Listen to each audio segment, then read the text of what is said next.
Today is Pick a Topic vlog.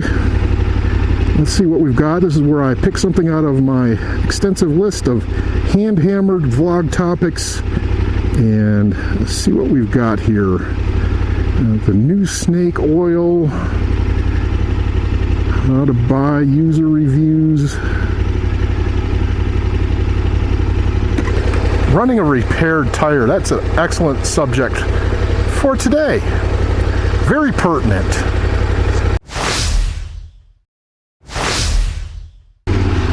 There's a guy in the Ford Explorer that's not going to be too happy with me because he just let me by just a few miles ago. But like I said, I'm in no terrible amount of hurry.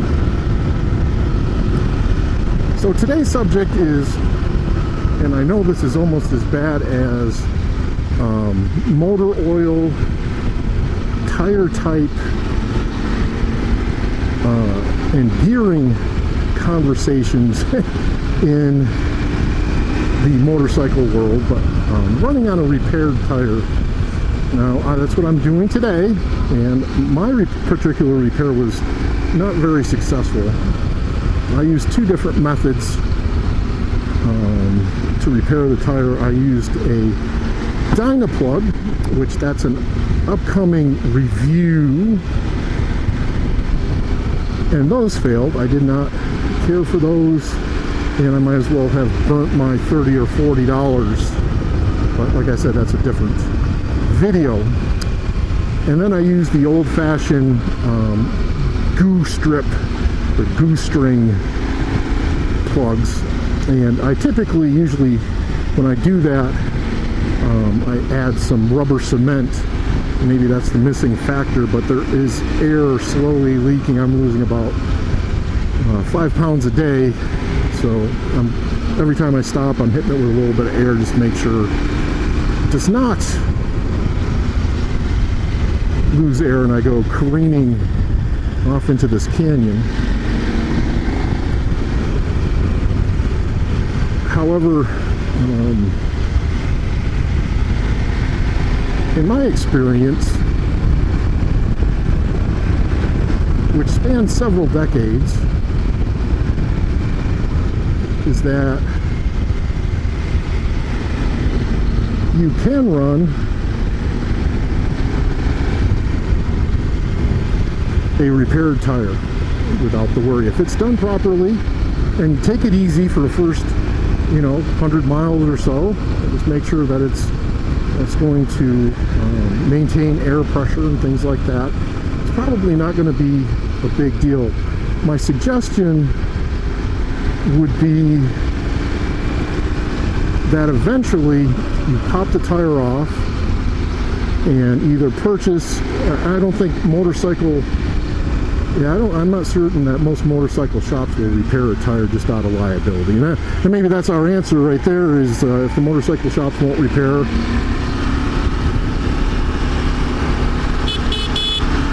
the tire, maybe you shouldn't. I don't know. But like I said, from my experience, and I'm not telling you what to do, you need to make your own decisions and figure out what is safe for you. And it's different for everybody's mode of riding and how they ride and where they ride and all that kind of stuff.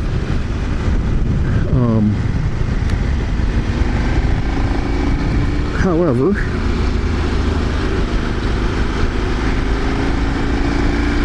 the repair should be backed up. If you're just using one of those sticky strings and that kind of thing, the next time you remove your tire or have the chance or opportunity to, my personal opinion would be to get the automotive type inside out repair plugs. Now those are, I think they can be had, I'm sure you can buy them online, you can buy anything online. However, I think you can probably, like I go to one tire place all the time, and I've been the same customer at it's a large franchise. I've been at most of these franchises for 10 or 12 years.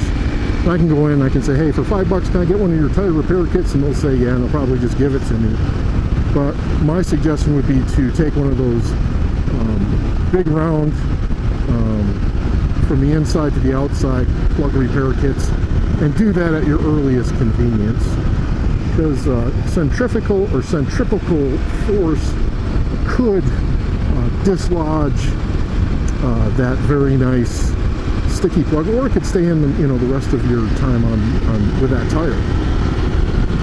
But personally, I don't have an issue with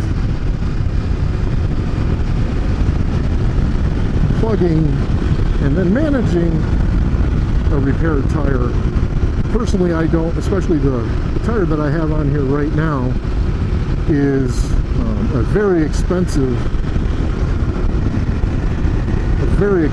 tire, and I don't want to just throw away $220 because 800 or 1,000 miles into its life it got a puncture. And I'm pretty darn lucky that I don't run into a whole lot of punctures. I keep away from riding on the side of the road or off on the shoulder. Really try to avoid that, and when I do, I try to do it at low speeds where I can monitor what's on the ground to the best of my ability. This tire happened doing exactly that. I was riding down not necessarily a shoulder, but far off a shoulder where trash was being thrown that I didn't notice, and it ended up being the demise of my inflated tire. And one thing you really have to do, and this is kind of off subject, but in purchasing a tire,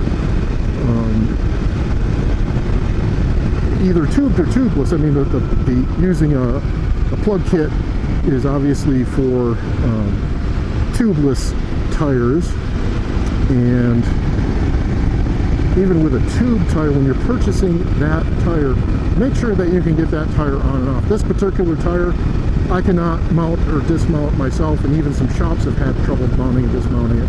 So if you've got to replace that tube and you can't get that bead of that tire over the rim or back on it, it's doing you no good.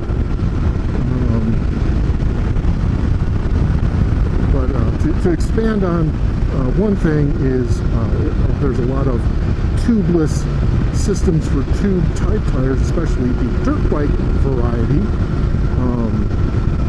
I have no issue whatsoever in riding a dirt bike with a plug in it, because your speeds are lower. If there is an issue, you can correct it with not much effort, and hopefully no damage. I'm not saying you won't get hurt, or it's a good idea to have 52 plugs in your tire, but that is up to you. Well, that were my thoughts on riding with a plug tire. I do it. There's certain things that I do to manage that situation. If I was at the last 20 percentile of the tire, I would probably just swap the tire out. However, thanks for watching. Please comment, subscribe, like, and share. Adios.